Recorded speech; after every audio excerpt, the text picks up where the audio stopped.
نستغفره ونعوذ بالله من شرور أنفسنا ومن سيئات أعمالنا من يهده الله فلا مضل له ومن يضلل فلا هادي له وأشهد أن لا إله إلا الله وحده لا شريك له وأشهد أن محمدًا عبده ورسوله صلى الله على نبينا محمد وآله وصحبه وسلم أما بعد فإن خير الحديث كتاب الله وخير الهدي هدي محمد صلى الله عليه وسلم وشر الأمور محدثاتها وكل محدثة بدعة وكل بدعة ضلالة وكل ضلالة في النار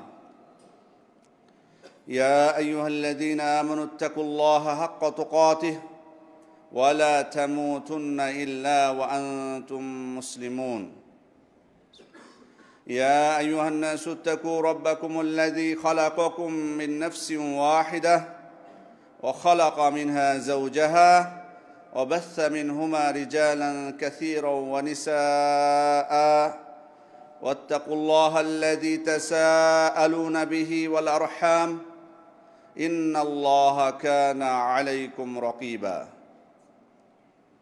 يا أيها الذين آمنوا اتقوا الله وقولوا قولا سديدا يصلح لكم أعمالكم ويغفر لكم ذنوبكم ومن يطع الله ورسوله فقد فاز فوزا عظيما যাবতীয় প্রশংসা আল্লাহ রাব্বুল আলামিনের জন্য। দরুদ ও সালাম বর্ষিত হোক প্রিয় নবী মুহাম্মদুর রাসূলুল্লাহ সাল্লাল্লাহু আলাইহি ওয়াসাল্লামের উপর। পবিত্র কোরআনে আল্লাহ তাআলা বলছেন, তুলিজুল লাইলা ফিন নাহারি ওয়া তুলিজুন নাহারা ফিল লাইল। হে আল্লাহ, আপনি রাত্রিকে দিনের মধ্যে এবং দিনকে রাত্রির মধ্যে প্রবেশ করান। ওয়া তুখরিজুল হাইয়া মিনাল মাইয়িত ওয়া তুখরিজুল মাইয়িতা মিনাল হাই। এবং আপনি মৃতকে জীবিত থেকে এবং জীবিতকে মৃত থেকে বের করেন। ওয়া তারযুকু মান তাশাউ বিগাইরি হিসাব। এবং যাকে ইচ্ছা আপনি বিনা হিসাবে অপরিমিত রিজিক দান করেন। সুবহানাল্লাহ। সম্মানিত উপস্থিতি, দিন রাত্রির এই পরিবর্তন, রাত আসে আবার রাত চলে যায়, আবার দিন শুরু হয়, দিন শেষ হয়, আবার রাত আসে, এভাবে করে সময় কিন্তু চলে যায়। প্রশ্ন হলো যে একজন মুমিন দিন রাত্রির এই সময় তিনি কিভাবে কাটাবেন? ইসলামের নির্দেশনা কি এ বিষয়ে? কিভাবে কোন কাজগুলো আমাদেরকে করতে বলা হয়েছে, কোন কাজগুলো থেকে নিষেধ করা হয়েছে, কোন কাজগুলো বা কোন নির্দেশনাগুলো যদি আমরা মেনে চলি তাহলে আমাদের জীবনে কল্যাণ আসবে, আর নির্দেশনাগুলো যদি আমরা মেনে চলি আমাদের অকল্যাণ থেকেও আমরা নিজেদেরকে বাঁচাতে পারব। যখন রাত্রি ঘনীভূত হয়, আল্লাহ রাসূল সাল্লাল্লাহু আলাইহি ওয়াসাল্লাম বলছেন, সহিহ মুসলিমের হাদিস, ইযা কানা জুনহুল লাইল আও আমসাইতুম, রাত্রি যখন ঘনীভূত হবে অথবা সন্ধ্যা হবে, ফাকুফু সিবিয়ানাকুম, তোমাদের বাচ্চাগুলোকে তোমরা ধরে রাখবে, তোমাদের চোখে চোখে রাখবে, ছেড়ে দিবে না তোমরা। কারণ কি? ফাইন্না শাইতানা ইয়ানতাশিরু হিনাইযিন, কারণ শয়তান তখন চতুর্দিকে ছড়িয়ে পড়ে। আমরা কিন্তু আমাদের জীবন চলার পথে খেয়াল করে দেখবেন যে শয়তান থেকে বাঁচার জন্য বহু চেষ্টা করি, একটুতেই পানি পড়া, তেল পড়ার জন্য ছুটে যায় এদিক ওদিক। কিন্তু আল্লাহ রাসূল সাল্লাল্লাহু আলাইহি সাল্লাম এমন কিছু সহজ আমল আমাদেরকে শিখিয়ে দিয়েছেন, যদি ওই আমলগুলো আমরা করি, একটু সচেতন হই, তাহলে কিন্তু প্রয়োজন হবে না। আমি নিজেই কিন্তু আমার নিজেকে এবং আমার পরিবারকে, আমার সন্তানদেরকে শয়তানের আক্রমণ থেকে কিন্তু রক্ষা করতে পারবো। আল্লাহ রাসূল সাল্লাল্লাহু আলাইহি ওয়াসাল্লামের নির্দেশনা কয়জন আমরা মেনে চলি, কতজন আমরা সতর্ক থাকি? আপনি যখন বাইরে যাবেন, শহরে তো আসলে বের হতে পারে না, বাইরে গ্রামাঞ্চলে যান, কোনো ভ্রুক্ষেপ নেই, বাচ্চারা আজান হচ্ছে মাগরিবের, খেলাধুলা করছে, ছোট ছোট বাচ্চা।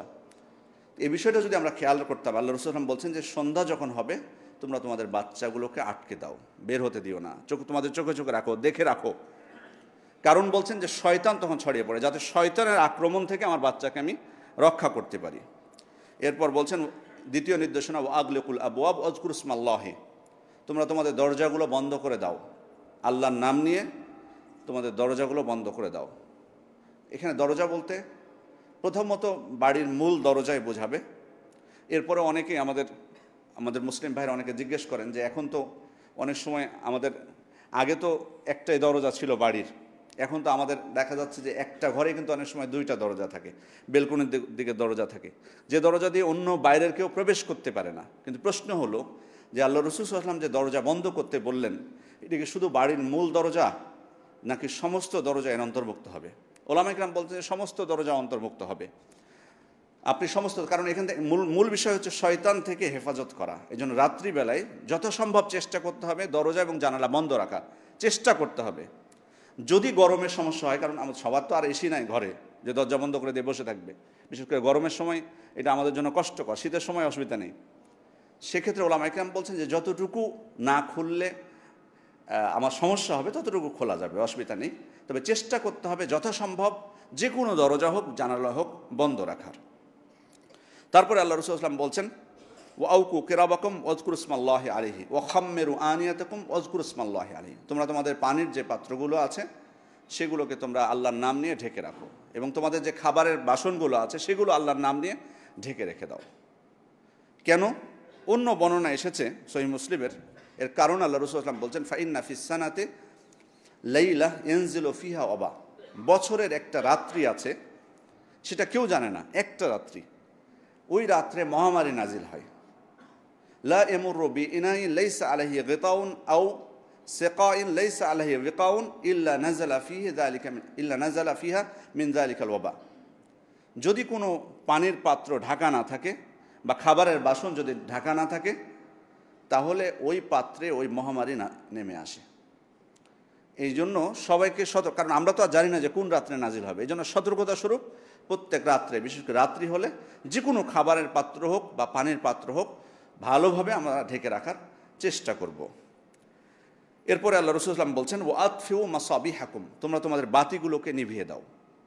কেন বাতি নিভাতে বললেন? কোনো কোনো বর্ণনা এর ব্যাখ্যা দিয়েছেন আল্লাহ রাসূল সাল্লাল্লাহু আলাইহি ওয়াসাল্লাম, ফাইন্নাল ফুয়াইসিকা তুদরিমু আলা আহলি বাইতিহা। কারণ ইঁদুরের ছোট বাচ্চা বাড়ির মালিকদের বাড়ি জ্বালিয়ে দেয়। আমরা জানি যে আগে কিন্তু বিদ্যুতের যে বাতি আমরা এখন দেখছি এটা কিন্তু ছিল না, সেখানে ছিল ওই যে পলিতা চেরাগ বলা হয়, যেটা আপনারা যারা পুরাতন আছেন, আমরা যারা দেখেছি বিদ্যুৎ আসার আগে ওই কেরোসিন তেল কাপড়ে ভিজিয়ে জ্বালানো হতো। ওই ধরনের বাতিগুলো যদি কেউ জ্বালিয়ে ঘুমিয়ে যায় তো হয়তো ইঁদুরের বাচ্চা এসে ঠোকা দেবে, আর সেটা পড়ে যেয়ে আগুন ধরে যাওয়ার সম্ভাবনা আছে, কারণ তখন তো সবাই ঘুমের মধ্যে। এখন প্রশ্ন হলো যে এই হুকুম তাহলে বর্তমান যুগে কি প্রযোজ্য না? বাতি নিভে দাও, অবশ্যই প্রযোজ্য। বাতি বলতে সমস্ত বাতি বোঝাবে। এখন আপনি হয়তো বলবেন যে আমার বিদ্যুতের বাতি জ্বালিয়ে রাখলে সমস্যা কোথায়, এখানে তো আগুন ধরার সম্ভাবনা নাই। প্রথম বিষয় হলো যে অপচয়, বিনা কারণে যদি আপনি জ্বালিয়ে রাখেন কমপক্ষে তো অপচয় হবে। আমরা তো আসলে সচেতন না, বিদ্যুৎ নিয়ে আমাদের অনেক অভিযোগ, কিন্তু আমরা প্রত্যেকে যদি সচেতন হতাম, একটু সাশ্রয়ী হতাম। আপনি খেয়াল করে দেখেন, প্রত্যেকে যদি চিন্তা করি যে আমার বাড়িতে যেটুক আমার লাইটের প্রয়োজন বা যেটুক ফ্যানের প্রয়োজন, তার থেকে আমরা কিন্তু বেশি ব্যবহার করি। যদি একটা ফ্যান আমরা কম চালাই বা একটা বাতি যদি আমরা লাইট কম জ্বালাই, তাহলে কিন্তু আরেকজন কিন্তু জ্বালানোর সুযোগ পাবে, তাহলে কিন্তু বিদ্যুতের সংকটটা কমে আসবে, প্রত্যেকে যদি সচেতন হতো। কিন্তু আমরা মনে করি যে আমার টাকা বিল আমি দেব, সমস্যা কোথায়? ফ্যান আমি চালাবো এক্সট্রা, লাইট আমি জ্বালাবো এক্সট্রা। এই জন্য কিন্তু আমরা এই বিষয়গুলোতে আমরা সমাধান করতে পারি না, প্রত্যেকে যদি সচেতন হই। দ্বিতীয় বিষয় হলো যে অপচয়ের বিষয়টা তো আছেই, যে সেটার হিসাব তো আল্লাহ তাআলার কাছে দিতে হবে। অর্থ উপার্জন কোথা থেকে করছি এটার হিসাব যেমন আল্লাহকে দিতে হবে, খরচ কোথায় করতেছি, প্রয়োজন আছে কিনা, অপচয় করছি কিনা, এটার হিসাবও কিন্তু আল্লাহ তাআলাকে আমাকে দিতে হবে। তৃতীয় বিষয় হলো যে এখানে আরও সচেতনতামূলক বিষয় আছে। এখানে আগুন ধরার ভয়ে যেমন বাতি নিভিয়ে দিতে বলা হলো, বর্তমান যুগে বিদ্যুতের লাইন অথবা গ্যাসের লাইন সহ যেগুলো হয়তো বা যদি আমরা ঘুমের মধ্যে যে কোনো প্রকার দুর্ঘটনা ঘটতে পারে, এই লাইনগুলো আমরা বন্ধ করে দেওয়ার চেষ্টা করব। সম্মানিত উপস্থিতি, এরপরে যে বিষয়টা সেটা হলো যে এশা সালাতের পর দ্রুত ঘুমিয়ে যাওয়া, চেষ্টা করা দ্রুত ঘুমিয়ে যাওয়ার। বিশেষ করে রাত্রে ঘুমানোর অভ্যাস করতে হবে। আমাদের অনেকের একটা বড় প্রবলেম বর্তমান যুগে, সেটা অনেকে অবশ্য অভিযোগ করে বা বলে যে রাত্রে ঘুম আসে না। আসলে কিন্তু সমস্যা হলো যে যখন আমি অভ্যাস করে ফেলবো, রাত্রে ঘুম আসলো না, আমি দিনে ঘুমিয়ে নিলাম পর্যাপ্ত পরিমাণ, তখন কিন্তু আবার কিন্তু আপনার রাত্রে ঘুম আসবে না। আসলে আমাদের সর্বোচ্চ চেষ্টা করতে অভ্যাসটা চেঞ্জ করার। আমরা অনেকে ইচ্ছা করেও এটা করি, অনেকে ইচ্ছা করেও করি। রাত্রে মনে করি যে সবাই ঘুমিয়ে থাকে, ওই সময় নিজের কাজগুলো সেরে নিই, পরে দিনে ঘুমাবো। তো এই অভ্যাস কিন্তু চেঞ্জ করা উচিত, অবশ্যই করা উচিত। কারণ হচ্ছে প্রথম বিষয় আপনি খেয়াল করে দেখুন যে এটা আল্লাহ তাআলার পক্ষ থেকে তিনি যে রীতি বা যে সুন্নাত সেটার বিরোধী হচ্ছে। দিন রাত্রিকে তিনি কেন সৃষ্টি করেছেন? আল্লাহ তাআলা বলছেন ওয়াজা আলনা নৌমাকুম সুবাতা, আমি ঘুমকে তোমাদের জন্য করে দিয়েছি বিশ্রাম। ওয়াজা আলনা লাইলা লিবাসা, রাত্রিকে করেছি আবরণ। ওয়াজা আলনা নাহারা মাআশা, আর দিনকে করেছি উপার্জনের সময়। দিন হচ্ছে উপার্জনের সময় আর রাত্রি হলো বিশ্রামের সময়। আমি যদি এসে সেটাকে পরিবর্তন করে দিই, আল্লাহ তাআলা করলেন রাত্রিকে বিশ্রামের সময় আর দিনকে করলেন উপার্জনের সময়, আর আমি যদি পরিবর্তন করে দিই সেটাকে দিয়ে দিনকে করলাম বিশ্রামের সময় আর রাত্রিকে করলাম উপার্জনের সময়, কর্মের সময়, তাহলে আল্লাহ তাআলা কর্তৃক নির্ধারিত যে সুন্নাতটা সেটা আমি পরিবর্তন করে ফেললাম। এটা হলো 1 নাম্বার। 2 নাম্বার, আল্লাহ রাসূল সাল্লাল্লাহু আলাইহি ওয়াসাল্লামের সুন্নাত বিরোধী এটা। কানা ইয়াকরাহুন নাওম ক্বাবলাল ইশা ওয়াল হাদিসা বা'দাহা, আল্লাহ রাসূল সাল্লাল্লাহু আলাইহি ওয়াসাল্লাম এশার পূর্বে ঘুমানোকে অপছন্দ করতেন আর এশার পরে কথাবার্তা বলাকে অপছন্দ করতেন। 3য় বিষয় হলো রাত্রি জাগা যাদের অভ্যাস, বেশিরভাগ ক্ষেত্রে তারা ফজরের সালাতটা মিস করেন, আর এটা মুনাফিকের অন্যতম একটা আলামত। ইন্না আসকালা সালাতিন আলাল মুনাফিকিন সালাতুল ইশা ওয়াল ফজর ওয়া সালাতুস সুবহ, মুনাফিকদের উপর সবথেকে ভারী সালাত হলো ইশার সালাত এবং এই ফজর সালাত। বর্তমান যুগের মুনাফিকদের জন্য বেশি ভারী হলো এই ফজরের সালাতটা। তাহলে আমি মুনাফিকের খাতা থেকে নামটা কাটাতে পারবো যদি আমি সময় মতো ঘুমাই, ফজরের সালাতটা আমি সময় মতো পড়তে পারবো। 4র্থ বিষয় হলো আল্লাহ রাসূল সাল্লাল্লাহু আলাইহি ওয়াসাল্লামের দোয়া পাবো আমি যদি দিনের বেলায় কাজ করি। রাত্রে যদি আমি ঘুমাই, আমি কিন্তু সকাল থেকে আমার কর্ম শুরু করতে পারবো। আল্লাহ রাসূল সাল্লাল্লাহু আলাইহি ওয়াসাল্লাম দোয়া করেছেন আল্লাহুম্মা বারিক লি উম্মতি ফি বুকুরিহা, হে আল্লাহ আমার উম্মতের সকাল বেলার কাজে তুমি বরকত দান করো। আমি যখন রাত্রে জেগে থাকছি আর দিনে ঘুমাচ্ছি তখন আল্লাহ রাসূল সাল্লাল্লাহু আলাইহি ওয়াসাল্লামের এই দোয়া থেকে আমি বঞ্চিত হচ্ছি, যে দোয়া তিনি করে গেছেন। আল্লাহ রাসূল সাল্লাল্লাহু আলাইহি ওয়াসাল্লাম যে কোনো জায়গায় কানা ইযা বাআসা সারিয়াতান আও জাইশান বাআসাহুম আউয়ালান নাহার, কোনো যুদ্ধের জন্য সৈন্য পাঠালেও আল্লাহ রাসূল সাল্লাল্লাহু আলাইহি ওয়াসাল্লাম সকালবেলা পাঠাতেন।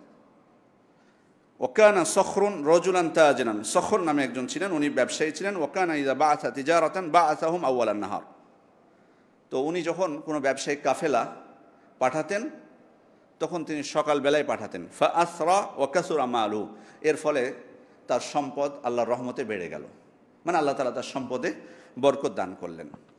5ম বিষয় হলো যে আমরা কিন্তু শারীরিক বিষয়টাও এখানে চলে আসবে। বিশেষ করে রাত্রে যদি আমরা না ঘুমাই, দিনে ঘুমের অভ্যাস করি, আপনি খেয়াল করবেন যে রাত্রে যদি আপনি সময় মতো ঘুমান, 4 ঘন্টা ঘুমালে যদি আপনার ওই ঘুমটুকু যথেষ্ট হয়, ওই ঘুম যদি আপনি দিনে ঘুমান তাহলে পূর্ণ করতে তার অনেক সময় ডবল সময় ঘুমাতে হয়। শারীরিকভাবেও ফিট থাকতে চাইলেও কিন্তু রাত্রের সময় মতো ঘুমানো উচিত এদিক থেকেও।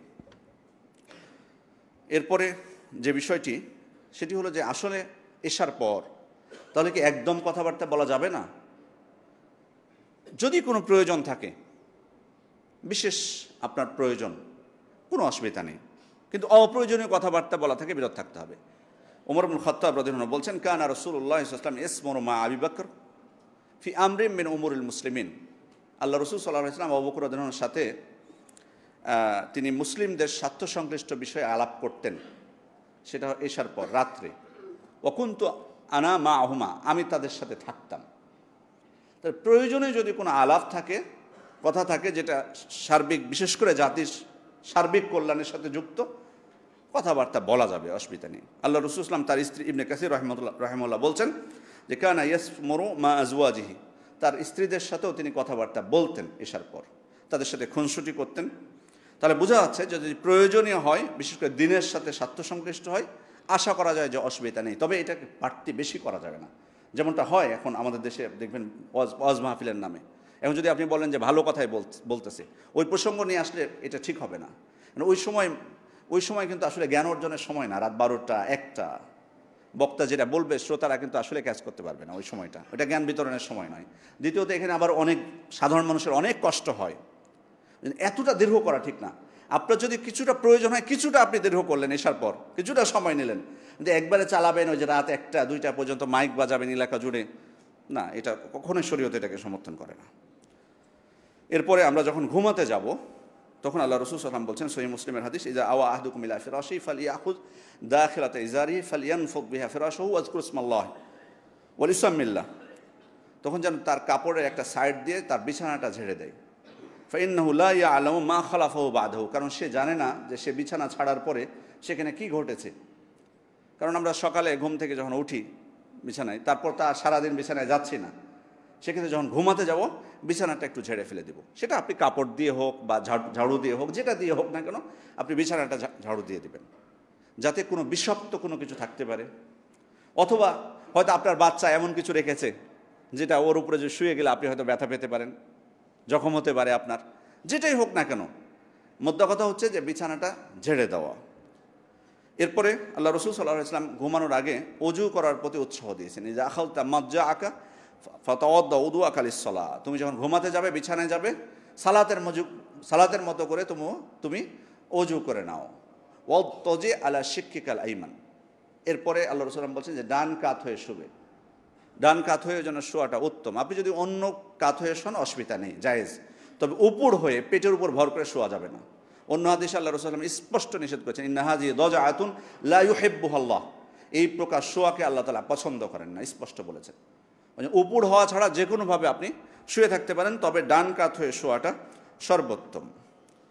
এরপরে আপনি দোয়া পাঠ করবেন, বিসমিকা আল্লাহুম্মা আমুতু ওয়া আহইয়া, অথবা আল্লাহুম্মা বিসমিকা আমুতু ওয়া আহইয়া, দুইভাবে এসেছে, যে কোনোভাবে আপনি পাঠ করতে পারেন ঘুমানোর সময়। এরপরে কিছু জিকির আছে, যে জিকিরগুলো আমরা অধিকাংশই আমরা অবহেলা করি। আমি কঠিনগুলো বলবো না, কিছু আছে আমাদের হয়তো বা কমন না, কিন্তু কিছু কিছু আছে সারাক্ষণ কিন্তু আমরা বলি। যেমন আয়াতুল কুরসি, এটা আমরা যারা 5 ওয়াক্ত সালাত আদায় করি তাদের মুখস্থ থাকার কথা। আল্লাহ রাসূল সাল্লাল্লাহু আলাইহি ওয়াসাল্লাম এটা পড়তে বলেছেন, ইযা আওয়াইতা ইলা ফিরাশিকা ফাকরা আয়াতুল কুরসি, যখন বিছানায় যাবে তুমি আয়াতুল কুরসি পড়ো। ফাইন্নাহু লা ইয়াজাল আলাইকা মিনাল্লাহি হাফিজ ওয়া লা ইয়াকরাবাকা শাইতানুন হাত্তা তুসবিহা, কারণ যদি আয়াতুল কুরসি তুমি পড়ো তাহলে আল্লাহ তাআলার পক্ষ থেকে একজন হেফাজতকারী তোমাকে হেফাজত করবে এবং সকাল পর্যন্ত শয়তান তোমার নিকটবর্তী হতে পারবে না। সুবহানাল্লাহ। এই আয়াতুল কুরসি এটা যদি পাঠ করি 5 ওয়াক্ত সালাতের পরে পড়লেও কিন্তু অনেক সওয়াব।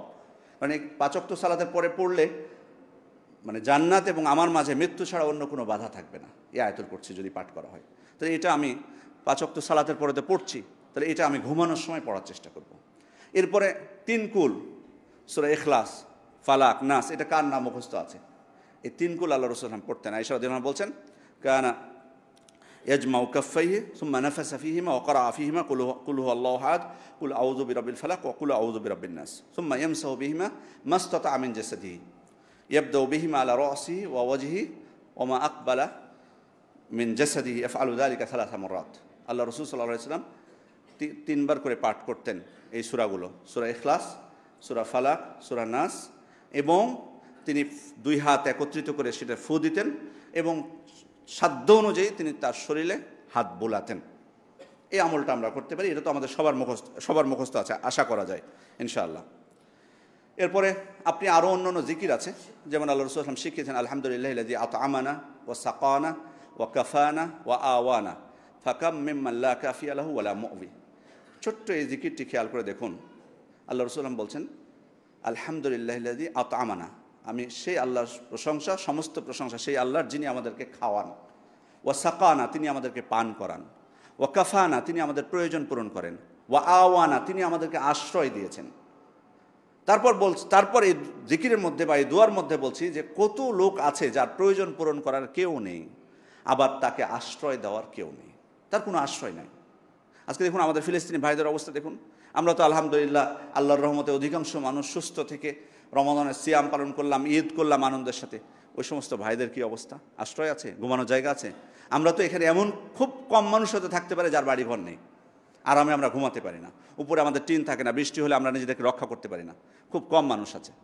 তাহলে এই যে ঘুমানোর সময় আমি আল্লাহ তাআলার প্রশংসা করছি, তার প্রতি কৃতজ্ঞতা জ্ঞাপন করছি, ছোট্ট একটা দোয়া, সেই আল্লাহর প্রশংসা যিনি আমাদেরকে খাওয়াচ্ছেন, পান করাচ্ছেন, তিনি আমাদের প্রয়োজন পূরণ করছেন, তিনি আমাদেরকে আশ্রয় দিয়েছেন।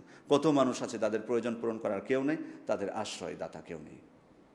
এরপরে আরেকটি আমল আপনাদেরকে বলবো। আল্লাহ রাসূল সাল্লাল্লাহু আলাইহি ওয়াসাল্লামের কাছে তার মেয়ে একজন ফাতেমা রাদিয়াল্লাহু আনহা খাদেম চেয়েছিলেন। তার কাজ করতে করতে হাতে ফোসকা পড়ে গেছে। আয়েশা রাদিয়াল্লাহু আনহার মাধ্যমে আল্লাহ রাসূল সাল্লাল্লাহু আলাইহি ওয়াসাল্লামের কাছে খাদেম চাইলেন কাজের সুবিধার জন্য, যাতে একটু কাজটা সহজ হয়ে যায়। আল্লাহ রাসূল সাল্লাল্লাহু আলাইহি ওয়াসাল্লাম এসে তাকে বললেন, আলা আদুল্লুকুমা আলা মা হুয়া খায়রুন লাকুমা মিন খাদেম।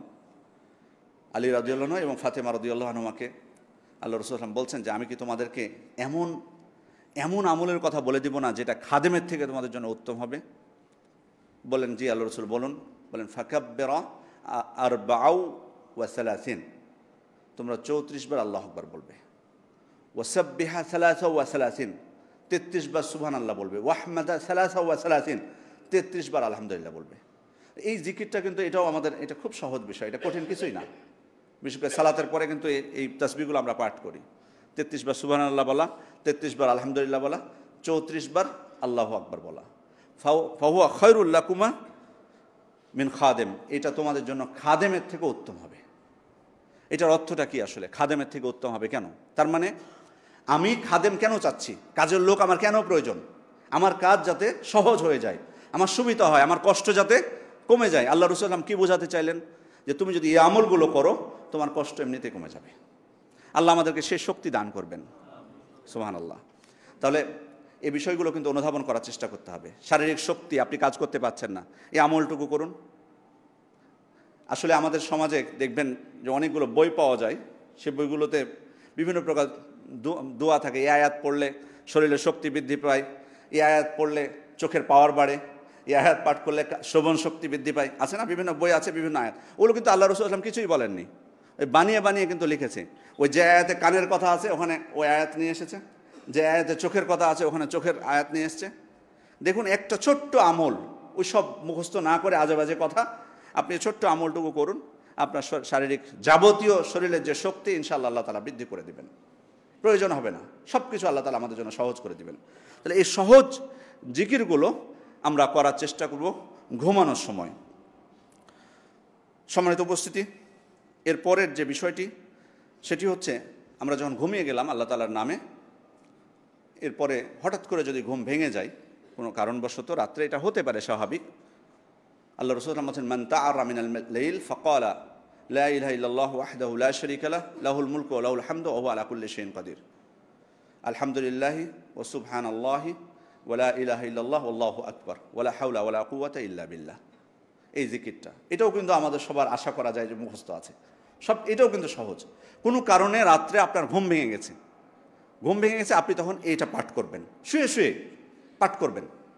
পাঠ করার পর আল্লাহ রাসূল সাল্লাল্লাহু আলাইহি ওয়াসাল্লাম বলছেন, সুম্মা ক্বালা আল্লাহুম্মা গফিরলি, এটা বলার পর সে বলল, হি আল্লাহ আপনি আমাকে ক্ষমা করে দিন। আও দাআ, অথবা অন্য কোনো দোয়া করলো, উস্তুজিবা লাহু, আল্লাহ রাসূল সাল্লাল্লাহু আলাইহি ওয়াসাল্লাম বলছেন তার দোয়া আল্লাহ তাআলা কবুল করবেন, সুবহানাল্লাহ। তারপর বলছেন ফাইন তাওয়াদ্দা ওয়া সাল্লা কুবিলাস সালাতুহু, এরপর যদি সে ওযু করে এবং সালাত আদায় করে আল্লাহ তাআলা তার সালাতকে কবুল করে নেবেন। যদি উঠতে নাও পারি, ধরুন ঘুম ভেঙে গেছে, উঠতে পারছি না আমি, অলসতা হোক বা যেটাই হোক, সালাত আদায়ের অভ্যাস নেই, ওযু করতে যেতে পারবো না, সালাত পড়বো না, কমপক্ষে তো শুয়ে শুয়ে এই জিকিরটা তো আমি পাঠ করতে পারি। আর দোয়া করতে কোনো বাধা নেই, এখানে তো আর সত্তর পরে ওযু সত্য করা হয়নি, সেটা করলেও আল্লাহ তাআলা, আল্লাহ রাসূল সাল্লাল্লাহু আলাইহি ওয়াসাল্লাম কি বলছেন, দোয়া কবুল হয়ে যাবে ওই সময়। শুধু এটুক বলে আল্লাহ তাআলার কাছে চাইতে হবে, যে কোনো আপনার চাওয়া, ক্ষমা প্রার্থনা হোক বা অন্য কোনো চাওয়া হোক। আর ওই সময়টা বিশেষভাবে যখন ঘুম ভাঙে, ওই সময়টা কিন্তু ওই যে রাত্রের 1/3 যখন বাকি থাকে, আর ওই সময় তো আল্লাহ তাআলা দুনিয়ার আসমানে নেমে আসেন। এনজেল রব্বুনা তাবারাকা তাআলা ইলা সামাই দুনিয়া হিনা ইয়াবকা সুলুসুল লাইলিল আখির, রাত্রের 1/3 বাকি থাকলে আল্লাহ তাআলা দুনিয়ার আসমানে নেমে আসেন। এরপর বলেন, মানে দুউনি ফাস্তাজিব লাহ, কে আমাকে ডাকবে, প্রার্থনা করবে, আমি তার ডাকে সাড়া দেব। ওমাই ইয়াসআলুনি ফাউতিয়া, কে আমার কাছে কোনো কিছু চাইবে আমি তাকে দিব। ওমাই ইয়াস্তাগফিরুনি ফাগফির লাহ, কে আমার কাছে ক্ষমা প্রার্থনা করবে আমি তাকে ক্ষমা করে দেব। তাহলে ওই সময় যদি আল্লাহ তাআলার কাছে আমরা চাই, আল্লাহ তাআলা আমাদেরকে ফিরিয়ে দিবেন না। এরপরে আপনি স্বপ্ন দেখতে পারেন ঘুমের মধ্যে, ভালো স্বপ্ন যদি হয় এটা আল্লাহ তাআলার পক্ষ থেকে। যদি আপনি ভালো কোনো স্বপ্ন দেখেন, ইযা রুইয়া ইউহিব্বুহা, যদি এমন স্বপ্ন দেখে যেটা সে ভালো মনে করছে, তার জন্য ইতিবাচক, ফাইন্নামা হিয়া মিনাল্লাহ, এটা আল্লাহর পক্ষ থেকে, ফালিয়াহমাদিল্লাহ আলাইহা, এখানে আমাদের আমল আছে। যদি ভালো স্বপ্ন দেখেন আপনি আল্লাহর প্রশংসা করবেন, ওয়াল ইউহাদ্দিস বিহা, এবং আপনি এটা বলতে পারেন কাউকে, কিন্তু সবাইকে না। অন্য রাওয়ায়াতে এসেছে আল্লাহ রাসূল বলেছেন, ফালা ইউহাদ্দিস বিহা ইল্লা মান ইউহিব, একবারে প্রিয়জন ছাড়া অন্য কাউকে যাতে না বলে, খুব কাছের লোক ছাড়া। ভালো স্বপ্ন যদি দেখি আল্লাহর প্রশংসা করব, বলতে পারবো, তবে খুব নিকটের জনকে। এমন না যে ঘুম থেকে উঠে ভালো স্বপ্ন দেখলেন আর ফেসবুকে পোস্ট দিয়ে দিবেন আমি আজকে এই স্বপ্ন দেখেছি, না, ওপেনলি না। সব যদি খুব নিকটের হয় তাদেরকে বলতে পারেন, অনুমতি, বলতে হবে এমন কোনো বিষয় না, অনুমতি আছে বলাটা। দ্বিতীয়, যদি আবার খারাপ স্বপ্ন হয়, ফাইযা রা আহাদুকুম শাইআন ইয়াকরাহু, যদি এমন কিছু দেখে যেটা সে অপছন্দ করছে, এখানেও আমল। খারাপ স্বপ্ন যদি আপনি দেখেন, ফালিয়ানফুস আন ইয়াসারিহি সালাসা মাররাত, বাম দিকে সে 3 বার থুথু ফেলবে। থুথু বলতে এখানে থু থু থু করলেই হবে, মুখ দিয়ে যে আপনাকে কিছু বের করতে হবে এমন কোনো বিষয় না, যে আপনি আপনার সাইডে যে আছে তাকে ভিজিয়ে দিবেন, এটা শর্ত না। থু থু থুক 3 বার করলে হবে। ওয়াল ইস্তাইজ বিল্লাহি মিন শাররিহা, শয়তান থেকে আশ্রয় প্রার্থনা করতে হবে 3 বার। এখানে কিন্তু 5টা আমল আছে, খারাপ স্বপ্ন দেখলে 5টা আমল। থু থু ফেলা 3 বার, শয়তান থেকে আশ্রয় প্রার্থনা করা 3 বার। এরপর হচ্ছে ওয়াল ইয়াতাহাওয়াল আন জামবিহিল্লাযী কানা আলাইহি, যেদিকে শুয়ে সে ঘুমাচ্ছিল পার্শ্বটা চেঞ্জ করে দিবে। আপনি যদি ডান কাত হয়ে থাকেন আপনি বাম কাতে শুবেন, অথবা বাম কাত হয়ে থাকলে ডান কাত হয়ে শুবেন, পার্শ্বটা চেঞ্জ করে দিবেন। তৃতীয়। চতুর্থ হলো ফালিয়াকুম ফালিউসল্লি, আপনি দাঁড়িয়ে সালাত আদায় করবেন, চতুর্থ। পঞ্চম হলো ওয়ালা ইউহাদ্দিস বিহান নাস, মানুষকে বলা যাবে না, কাউকেও না। ভালো স্বপ্নটা প্রিয়জন আপনজন যারা তাদেরকে বলাটা অ্যালাও, অনুমতি আছে, বলতে পারেন, কিন্তু খারাপ স্বপ্ন কাউকে না। অনেকে আছে এই বিষয়টা ধৈর্য ধারণ করতে পারে না, কি লাভ? বরং আল্লাহ রাসূল বলছেন যে যদি তুমি না বলো এটা তোমার কোনো ক্ষতি করবে না, তার মানে বললেই ক্ষতির সম্ভাবনা আছে। এই জন্য ধৈর্য ধারণ করাটা উচিত। কি আপনি আপনার স্ত্রীকে বলে কি লাভ? আপনাকে রক্ষা করতে পারবে কোনো খারাপ কিছু হলে? আপনার সন্তানদেরকে বলে লাভ কি? আপনার বন্ধুদেরকে বলে লাভ কি? খুব উৎসাহের সাথে অনেকে বলে, ভালো হলে গোপন করে, এটা আবার বুদ্ধি আছে ভালো। উল্টোটা আবার খারাপ হলে চট করে বলে দেয়, আর ধৈর্য ধারণ করতে পারে না, এই হয়েছে ওই হয়েছে এটা হয়েছে, বলা যাবে না, কোনোভাবে না, কাউকেই বলা যাবে না খারাপ স্বপ্ন যদি হয়। তাহলে এই 5টা নিয়ম আমরা মেনে চলার চেষ্টা করব। থুতু ফেলা, 3 বার আশ্রয় প্রার্থনা করা, পার্শ্ব চেঞ্জ করা, যদি সম্ভব হয় সালাত আদায় করা উজু করে, আর কাউকে না বলা। এরপরে আমরা যখন ঘুম থেকে উঠব তখন দোয়া পাঠ করব, আলহামদুলিল্লাহি আহইয়ানা বা আদামা আমাতানা ওয়া ইলাইহিন নুশুর। ঘুম থেকে ওঠার পর ফজরের সালাতে যাব, এবং ফজরের সালাতটা সুন্নাত সহ, ফজরের সালাতটা বিশেষ করে ফজরের সুন্নাত 2 রাকাত, এটা আমরা আদায় করব সালাতের আগে। সে সময় নিয়ে মসজিদে যাব অথবা বাড়িতে পড়ে যাব। আল্লাহ রাসূল বলছেন রাকাত আল ফজর খায়রুম মিনাদ দুনিয়া ওয়া মা ফিহা, ফজরের 2 রাকাত সালাত দুনিয়া এবং দুনিয়ায় যা কিছু আছে সব কিছুর থেকে উত্তম। এবং আল্লাহ রাসূল খুব ভালোভাবে পড়তেন। একদিন দেরি হয়ে গেল মসজিদে আসতে, বেলাল রাদিয়াল্লাহু আনহু বললেন, আল্লাহ রাসূল আপনি তো অনেক সকাল করে ফেলেছেন। তো তিনি বললেন যে আমি ফজরের 2 রাকাত সুন্নাত পড়ছিলাম। তিনি তারপর তাকে বলেছিলেন লাউ আসবাহতু আকসার মিম্মা আসবাহতু লা রাকাতুহুমা ওয়া আহসানতুহুমা ওয়া আজমালতুহুমা, এর থেকেও যদি দেরি হতো আমি 2 রাকাত সালাত অবশ্যই পড়তাম এবং আরও সুন্দরভাবে পড়তাম, উত্তমভাবে পড়তাম। ফজরের 2 রাকাত সুন্নাত। তবে যদি মসজিদে আসেন, এখানে একটা বিষয় বলে রাখি, এটা অনেকেই ভুল করেন দেখি। মসজিদে এসে অনেকে দেখা যায় জামাত চলতেছে আর ওইদিকে সালাত পড়তেছে। জামাত শুরু হয়ে গেলে অন্য কোনো সালাত, কোনো ওয়াক্তে সালাতে এলাও না, কোনো সুন্নাত না। ইদা উকিমাতিস সালাহ ফালা সালাতা ইল্লাল মাকতুবা, সালাত শুরু হয়ে গেলে কোনো সালাত নেই ফরজ সালাত ছাড়া, এটা ফজরের হোক বা অন্য কোনো সময় হোক। অনেকে মনে করে যে ইমাম সাহেব তো তাকওয়া মসজিদে অনেক দীর্ঘ করে, এই সুযোগে আমি সুন্নাতটা সেরে ফেলতে পারবো, ঝামেলা মিটাই নিলাম। কিন্তু আপনার তো ঝামেলা মিটাতে যে আপনার ওই সালাতটা আল্লাহর কাছে গ্রহণযোগ্য হচ্ছেন, উল্টো আপনি ইমামের সাথে আপনার সৌভাগ্য হলো না যে তার পিছনে আপনি কিরাত শুনতে পেলেন। এজন্য জামাত শুরু হয়ে গেলে আর কোনো সুযোগ নেই। আপনি তারপরে ইমাম যখন সালাম ফিরাবে, সব থেকে উত্তম হলো সূর্যোদয় যখন হবে, সূর্যোদয় স্পষ্ট হয়ে যাবে তখন পড়বেন ওই 2 রাকাত সুন্নাত, যদি আপনার ছুটে যায়। অথবা আপনি এই ইমামের সালাম ফেরানোর পর ফরজের পরে পড়ে নিতে পারেন। আল্লাহ রাসূল সাল্লাল্লাহু সামনে একজন পড়েছেন, আল্লাহ রাসূল তাকে নিষেধ করেননি। সম্মানিত উপস্থিতি, এরপরে আর বিশেষ করে আল্লাহ রাসূল সাল্লাল্লাহু আলাইহি সাল্লাম ফজরের সুন্নাতটা সফরেও কিন্তু বাদ দিতেন না। আপনি অন্যান্য সুন্নাত খেয়াল করে দেখুন, জোহরের আগের, পরের, এশার পরের বা মাগরিবের পরের, এই সুন্নাতগুলো সফরে তিনি আদায় করেননি, যেগুলো সুনানুর রাওয়াতিব। কিন্তু ফজরের সুন্নাত তিনি সফরেও পড়েছেন। খাইবার যুদ্ধ থেকে যখন ফিরছিলেন, এমনকি কাজাও করেছেন, নির্দিষ্ট সময়ে তিনি ফজরের সালাত আদায় করতে পারেননি, সূর্য স্পষ্ট হয়ে গেছিল। ওই সময় আল্লাহ রাসূল ওযু করেছেন, আগে ফজরের সুন্নাত পড়েছেন, তারপরে তিনি জামাত করে ফজরের ফরজ সালাত পড়েছেন। এই জন্য ফজরের সুন্নাতটা আমরা নিয়মিতভাবে আদায় করার চেষ্টা করব, এটা যেন আমাদের ছুটে না যায়, এটা গুরুত্ব সহকারে আমরা নিব। ফজরের সালাত পড়া শেষ, এবার আপনি যদি মসজিদে বসে থাকতে পারেন সূর্যোদয় পর্যন্ত, এটা উত্তম, সর্বোত্তম।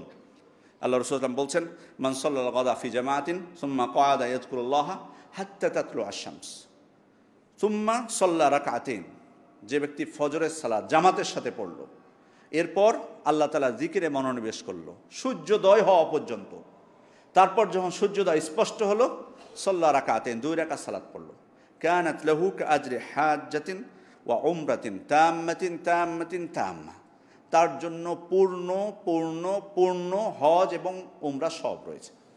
2 রাকাত সালাত যদি আমরা পড়ি, এটি সহিহ সূত্রে সাব্যস্ত হয়েছে আল্লাহ রাসূল সাল্লাল্লাহু আলাইহি ওয়াসাল্লাম থেকে, অথবা কেউ কেউ হাদিসের মান বলেছেন হাসান, তার মানে আমলযোগ্য হাদিস বর্ণনা।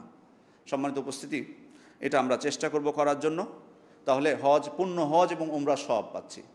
এছাড়াও আপনি সলাতুদ দোহা, যেটি আল্লাহ রাসূল সাল্লাল্লাহু আলাইহি ওয়াসাল্লাম আদায় করতে বলেছেন, যে আমাদের প্রত্যেকটি যে শরীরের জোড়া আছে, এই জোড়ার উপর একটি করে সাদাকা করা উচিত। তো সাহাবায়ে কেরাম আল্লাহ রাসূল সাল্লাল্লাহু আলাইহি ওয়াসাল্লামকে জিজ্ঞেস করেছিলেন যে প্রত্যেকটা জোড়া, প্রত্যেক 360টি জোড়া আছে আমাদের শরীরে, 360টি জোড়ার উপর 360টি সাদাকা করা, এটা তো অনেক কঠিন বিষয়। তা আল্লাহ রাসূল সাল্লাল্লাহু আলাইহি ওয়াসাল্লাম তাদেরকে অনেক সহজ করে দিলেন। তারপর শেষে যে বললেন, ইউযিউ আহাদাকুম মিন যালিকা রাকাতাদ দুহা, সলাতুদ দোহার 2 রাকাত সালাত, চাষতে যেটাকে বাংলায় আমরা বলি, যদিও আরবি পরিভাষা ব্যবহার করাটাই উত্তম। এই দোহার 2 রাকাত সালাত এই সব কিছুর জন্য যথেষ্ট হবে, সব এই 360টা সাদাকার জন্য যথেষ্ট হয়ে যাবে 2 রাকাত সালাত। এই 2 রাকাত সালাত আপনি মসজিদে পড়তে বাধ্য না, যে কোনো স্থানে পড়তে পারেন, যে কোনো স্থানে, আপনি বাড়িতে যেয়ে পড়তে পারেন, মাঠে পড়তে পারেন, যেখানে পড়তে পারেন।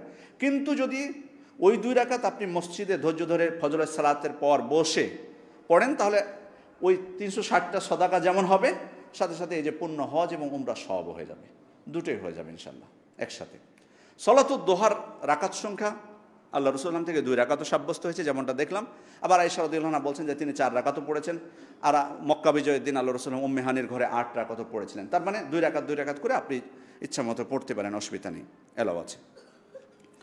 সম্মানিত উপস্থিতি, এরপরে এখানে আরেকটা বিষয় বলে দিই, এই সালাতটা সলাতুদ দোহা যেটা, এটা যদি আবার আপনি রোদটা একটু কড়া হওয়ার পর, যেটা ওলামায়ে কেরাম অনেকেই সময়টা নির্ধারণ করেছেন, কেউ সকাল 9টার কথা বলেছেন বা 10টা, রোদটা যখন একটু প্রখর হয় ওই সময় যদি পড়েন, তাহলে এটার জন্য আবার আলাদা মর্যাদা আছে। আল্লাহ রাসূল সাল্লাল্লাহু আলাইহি ওয়াসাল্লাম বলছেন, সলাতুল আওয়াবিন হিনা তারমাদুল ফিসল, যখন উটের বাচ্চার পা গরম হয়ে যায় বালিতে, মাটিতে, সেটা হচ্ছে সলাতুল আওয়াবিন, আওয়াবিনদের সালাত, মানে আল্লাহর দিকে প্রত্যাবর্তনকারী বান্দাদের সালাত। এটাই কিন্তু মূলত সলাতুল আওয়াবিন। আমরা অনেকে ভুল বুঝে মাগরিবের পরে 6 রাকাত পড়ি, কত রাকাত পড়ি, বলি সলাতুল আওয়াবিন। সলাতুল আওয়াবিন কিন্তু এই সময়, দুপুরে যখন রোদ কড়া হয় ওই সময়। তাহলে ওই সময় যদি পড়ি, তাহলে আমার সলাতুদ দোহার যে সওয়াবটা পাচ্ছি, আবার আমি আওয়াবিনদেরও অন্তর্ভুক্ত হচ্ছি। এরপরে সালাত পড়লাম, এবার আমি দিন কিভাবে কাটাবো, আমি উপার্জন করব, উপার্জনের জন্য বের হব। ফাইদা কুদিয়াতুস সালাতু ফান্তাশিরু ফিল আরদ, সালাত যখন শেষ হবে জমিনে ছড়িয়ে পড়ো তোমরা। আমার উপার্জন করার চিন্তা ভাবনা থাকতে হবে, নিজে খেটে খাওয়ার চিন্তা ভাবনা করতে হবে। মা আকালা আহাদুন তাআমান কাত খায়রাম মিন আন ইয়াকুলা মিন আমালি ইয়াদিহি, একজন ব্যক্তি নিজ হাতের উপার্জনের থেকে উত্তম খাবার কখনো খায়নি।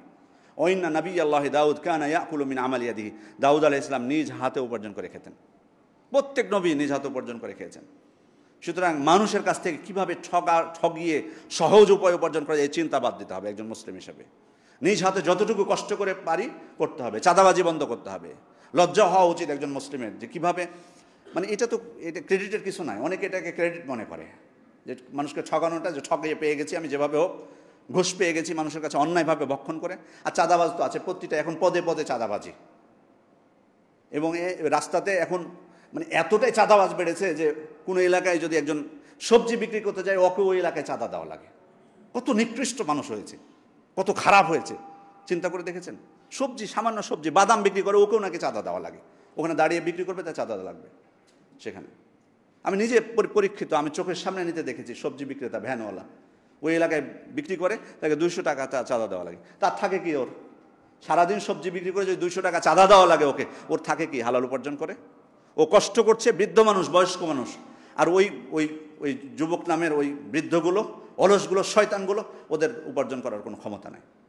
আল্লাহ হিদায়াত দান করুন তাদেরকে। সম্মানিত উপস্থিতি, যেন মানসিকতা থাকতে হবে, কারো কাছ থেকে 1 পয়সা নেব না।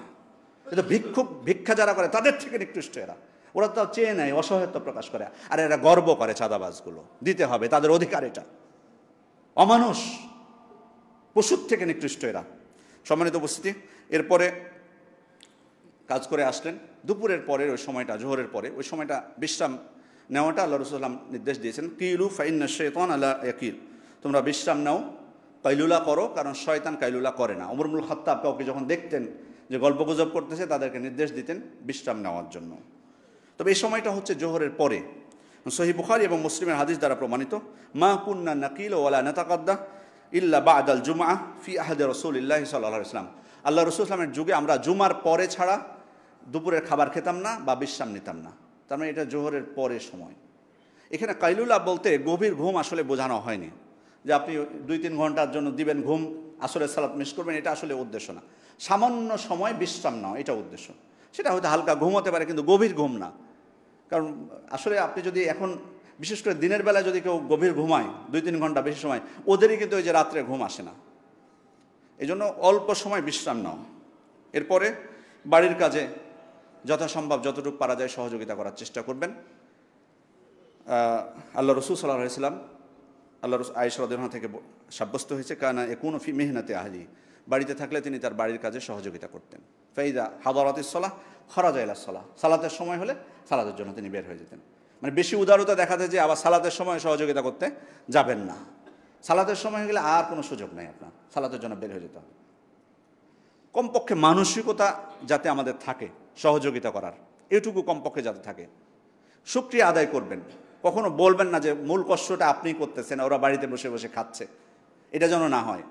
বরং আপনি যেমন কষ্ট করছেন, একজন নারীর জন্য যেমন উচিত তার স্বামীর কৃতজ্ঞতা জ্ঞাপন করা, বলা যে হ্যাঁ বাড়িতে যখন আসবে যে না তুমি অনেক কষ্ট করছো, অনেক আমাদের জন্য অনেক কষ্ট করছো, সে যেমন বলবে আপনি সাথে সাথে বলবেন যে আমার থেকে কষ্ট তো তোমরা বেশি করছো।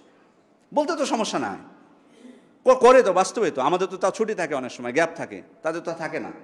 খেয়াল করে দেখুন, অনেকে ছুটি আছে শুক্রবার, তো শুক্রবারের দিন আমরা তো বিশেষ বিশেষ খাবারগুলো তাদের উপর অনেক সময় চাপিয়ে দিই, তো তাদের তো কোনো ছুটি নেই। ঈদের দিন আপনি অনেক মজা করছেন, ছুটি পেয়েছেন, খাচ্ছেন, খাবারগুলো তৈরি করে কে? তো বাস্তবে তো তারা অনেক সহযোগিতা করে। কৃতজ্ঞতা বোধটুকু থাকতে হবে। কৃতজ্ঞতা থাকলে দেখবেন আপনাকে কাজ করতে দিবে না, আরও বেশি বেশি করবে। ওই জন্য কৃপণতা বোধ করবেন, নিজে সব কিছু করতেছেন, সব কঠিন কাজগুলো, চ্যালেঞ্জগুলো আপনাদেরকে মোকাবেলা করতে হয়, ওদের কিছুই হয় না, এসব কথাবার্তা বলবেন। নেতিবাচক কথাবার্তা যেন না বলি। অবশ্যই পরস্পরের প্রতি যদি কৃতজ্ঞতা বোধ থাকে, দেখবেন দাম্পত্য জীবনের বহু সমস্যা, এখন তো এটা একটা বড় সমস্যা আমাদের সমাজে বসবাস করতে, যে আমাদের জীবনের যে অশান্তি হয় তার অন্যতম কারণ হচ্ছে দাম্পত্য সমস্যা। বহু মানুষ আপনি দেখবেন বাইরে অনেক হাস্যোজ্জ্বল, অনেক ভালো করছে, অনেক টাকা পয়সা আছে, অনেক কিছু আছে, শান্তি নাই ভিতরে, দাম্পত্য জীবনে অসুবিধা। যে এই যে একে অপরের কাজকে মূল্যায়ন করা, একে অন্যকে মূল্যায়ন করা, মুখে প্রকাশ করা, আর কিছু লাগবে না, এটাই দেখবেন যে অনেক কিছু আপনার পরিবর্তন হয়ে যাচ্ছে। এই জন্য তাদেরকে যথাসম্ভব সহযোগিতা করার চেষ্টা করতে হবে। সম্মানিত উপস্থিতি, এরপরে সুযোগ যদি হয় তাহলে একজন মুসলিমের উপর আরেকজন মুসলিমের কিছু হক আছে। হাক্কুল মুসলিম আলাল মুসলিমের সিক, একজন মুসলিমের উপর আরেকজন মুসলিমের 6টা হক। কথা আল্লাহ রাসূল এক হাদিসে বলছেন, ইজা লাকিতাহু ফাসাল্লিম আলাইহি, তার সাথে সাক্ষাৎ হলে তুমি তাকে সালাম দাও। এটাও এই ক্ষেত্রেও কিন্তু আমরা অনেক কৃপণ, সালাম দিতে চাই না, পরিচিত মানুষ ছাড়া সালাম দিতে চাই না। আবার অনেকে আমরা অপেক্ষা করি যে আমাকে দিবে আমি তখন উত্তর দিব। অবশ্য অনেক এটা একটা সমস্যা বাংলাদেশে, আমি নিজেও সমস্যা বোধ করি অনেক সময়, যে আসলে কারো আল্লাহ তাদেরকে হেদায়েত দান করুন, চেহারা দেখলে আসলে বৌদ্ধ কি খ্রিস্টান কি হিন্দু কিছু বোঝা যায় না, সালাম দিব কী করে সবাইকে। ওই জন্য চেষ্টা করবেন মুসলিমের যেটা হায়াটা সেটা বা লেবাসটা সেটা বজায় রাখার জন্য, যাতে সালাম দেওয়ার রুচিবোধ আসে।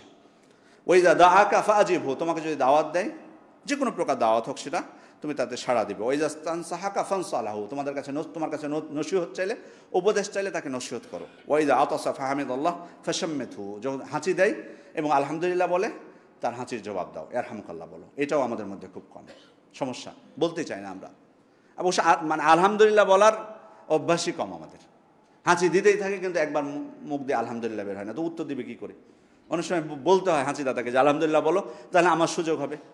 আর আবার বাংলাদেশের পরিবেশে আমি দেখেছি, আপনি আরব কান্ট্রিগুলোতে যান, আমরা সবসময় তো সারাদিন তাদেরই সমালোচনা করেন ফেসবুকে বসে, আরব শাসকদের। আপনি যান ওখানে যে আলহামদুলিল্লাহ বলে দেখেন, একজন মানুষ থাকলে আপনার উত্তর দিবে। আরে বাংলাদেশের পরিবেশে আমি দেখেছি আলহামদুলিল্লাহ বলে উত্তর দেওয়ার 10 জন 20 জন মানুষ থাকলে মানুষ খুঁজে পাওয়া যায় না ইয়ারহামুকাল্লাহ বলার আপনার হাঁচির জবাবে। তো এগুলো তো শিষ্টাচার ইসলামের, বহু সওয়াব, অনেক সওয়াবের কাজ, ছোট্ট কাজ, কোনো কাজকে আপনি ছোট মনে করবেন না। লা তাহকিরান্না মিনাল মা'রুফি শাইআন, কোনো কাজকে ছোট মনে করবে। ওয়ালাউ আন তালকা আখাকা বিওয়াজহিন তালক, সেটা হাসি মুখে অপর ভাইয়ের সাথে সাক্ষাৎ হলো, এটাও একটা সদাকা। উনি বাইরে বের হয়েছেন, সময় পেয়েছেন, কিন্তু অনেকে আছে সময় পেলে যে চায়ের আড্ডা এখানে যে গীবত করে, সেটা না করে একজন মুসলিমকে। এরপরে দেখুন, ওয়াইজা মারিদা ফাউদহু, কেউ অসুস্থ হলে তাকে দেখতে যাও। আপনি বাড়ির নিজের কাজকর্ম সেরেছেন, বাড়ির কাজে সহযোগিতা করেছেন, আপনি জানতে পেরেছেন যে কেউ অসুস্থ, তাকে দেখতে যান। সে দেখতে গেলে বহু ফজিলত, অন্যদিন আলোচনা করবো ইনশাল্লাহ রোগী দেখার আদব, শিষ্টাচার বা ফজিলত। ওই জামাতা ফাত্তাবিহু, কেউ মারা গেলে তার জানাজায় শরীক হও, এখানেও অনেক ফজিলত। জানাজা একটা জানাজা, শুধু জানাজা সালাতে অংশগ্রহণ করলে উহুদ পাহাড় পরিমাণ সওয়াব, 1 কিরাত পরিমাণ সওয়াব। সময় পেলে এগুলো আমরা করার চেষ্টা করব। অনর্থক কাজ কথা থেকে বিরত থাকবো। কানা ইউকসিরু যিকর ওয়া ইউকিল্লুল লাগ, আল্লাহ রাসূল অনর্থক কথাবার্তা বলতেন না, কোনো কাজ করতেন না, বেশি বেশি আল্লাহ জিকির করতেন। সালাত সময় মতো পড়ার চেষ্টা করব। আল্লাহ রাসূল সাল্লাল্লাহু আলাইহি ওয়াসাল্লাম এরপরেও হাদিসে বর্ণিত হয়েছে তিনি ফকির মিসকিনদের প্রয়োজন পূরণে তিনি নিয়োজিত থাকতেন, কুণ্ঠাবোধ করতেন না। তার মানে সালাত আদায় করার পাশাপাশি যে হকগুলো বলেছি এই হকগুলো আপনি আদায় করার চেষ্টা করবেন, এবং যথাসম্ভব যাদের যে কোনো প্রয়োজন আছে, সবসময় কিন্তু টাকা পয়সার, হয়তো আপনি বলবেন যে আমার তো টাকা পয়সা নেই, আমি কীভাবে প্রয়োজন পূরণ করব। অনেক সময় মানুষকে সময় দিয়েও উদারতা দেখানো যায়, এটাও কিন্তু একটা উদারতা। একজন রোগীর পাশে বসবেন, আধা ঘন্টা সময় দেবেন, এটাও কিন্তু একটা বড় উদারতা। আপনার শারীরিক শরীরের শক্তি দিয়ে কাউকে সহযোগিতা করবেন। কেউ হয়তো বৃদ্ধ মানুষ একটা ভ্যান বা রিক্সা ঠেলতে পারছেন, আপনি তার পিছনে সময় দিলেন, এরকম টাকা লাগলো না, এটাও তো সহযোগিতা হলো। সর্বোপরি আমাদের সারাদিনের সময়টা যাতে কাটে কল্যাণের মধ্যে, অনর্থক কথা, কাজ, অশ্লীল কথা এবং কাজ থেকে বিরত থাকতে হবে। আল্লাহ তাআলা আমাদেরকে শরীয়তের নির্দেশনা অনুযায়ী দিন রাত্রি সময় কাটানোর তৌফিক দান করুন। আকুলু কওলি হাযা ওয়া আস্তাগফিরুল্লাহ লি ওয়া লাকুম ওয়া লিজামিল মুসলিমিনা মিন কুল্লি যামবিন ফাস্তাগফিরুহু ওয়া তুবু ইলাইহি ইন্নাহু হুয়াত তাওয়াবুর রহিম।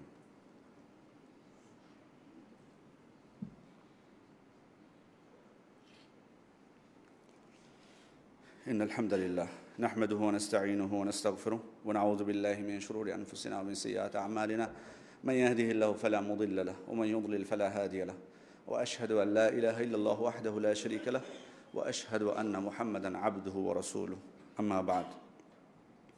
সম্মানিত উপস্থিতি, বাড়ি থেকে যখন বের হব আমরা কাজের জন্য, তখন ছোট্ট একটা জিকির আছে, বিসমিল্লাহ তাওয়াক্কালতু আলাল্লাহ লা হাওলা ওয়া লা কুওয়াতা ইল্লা বিল্লাহ।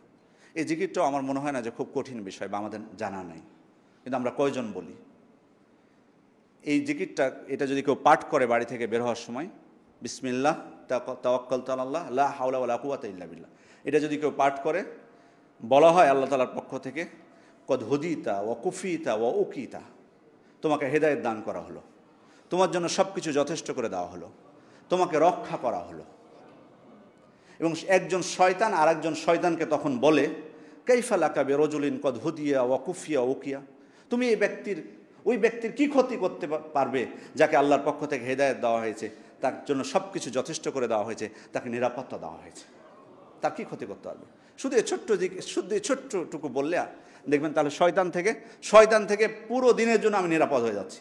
আবার যখন আপনি বাড়িতে প্রবেশ করছেন, বিসমিল্লাহ বলবেন, শুধুমাত্র বিসমিল্লাহ বললেই শয়তান বলে দেয় যে তোমাদের আর থাকার জায়গা নেই এই বাড়িতে।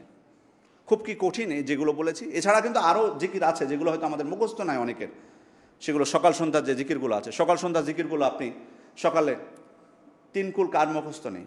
আল্লাহ রাসূল বলছেন কুল হুয়াল্লাহু আহাদ ওয়া কুল আউযু বিল ফালাক ওয়া কুল আউযু বিরাব্বিন নাস আও মুআউযিযাতিন হিনা তুমসি ওয়া তুসবিহ, যখন সকাল হবে এবং সন্ধ্যা হবে 3 বার করে তুমি পাঠ করো, তাকফিকা মিন কুল্লি শাই, সব কিছুর জন্য তোমার যথেষ্ট হবে। 3 বার করে পাঠ করলে সকালে এবং সন্ধ্যায় সব কিছুর জন্য যথেষ্ট। সাইয়্যিদুল ইস্তিগফার, এটা মুখস্থ করে নেওয়ার চেষ্টা করবে। আল্লাহুম্মা আনতা রাব্বি লা ইলাহা ইল্লা আনতা খালাকতানি ওয়া আনা আবদুকা ওয়া আনা আলা আহদিকা ওয়া ওয়াদিকা মাসতাআতু আউযু বিকা মিন শাররি মা সানাআতু আবু লাকা বিনি'মাতিকা আলাইয়া ওয়া আবু লাকা বিযানবি ফাগফিরলি ফাইন্নাহু লা ইয়াগফিরু যুনুবা ইল্লা আনত। কেউ পাঠ করলে, যদি দিনের বেলায় পাঠ করে, সন্ধ্যা হওয়ার আগে যদি মারা যায়, সে জান্নাতে প্রবেশ করবে। আর রাত্রে যদি আপনি সন্ধ্যার সময় পাঠ করেন, সকাল হওয়ার আগে যদি মারা যান, আপনি জান্নাতে। বিসমিল্লাহিল্লাযী লা ইয়াদুররু মা ইসমিহি শাইউন ফিল আরদি ওয়া লা ফিস সামাই ওয়া হুয়াস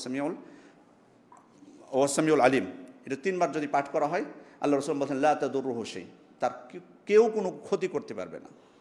যে শুধু 3টা জিকিরের কথা বললাম আপনাদেরকে, এগুলো খুব বেশি কঠিন না, খুবই সহজ। এর বাইরে আরও অনেক জিকিরগুলো আছে, কমপক্ষে দেখে দেখে পাঠ করার চেষ্টা করব।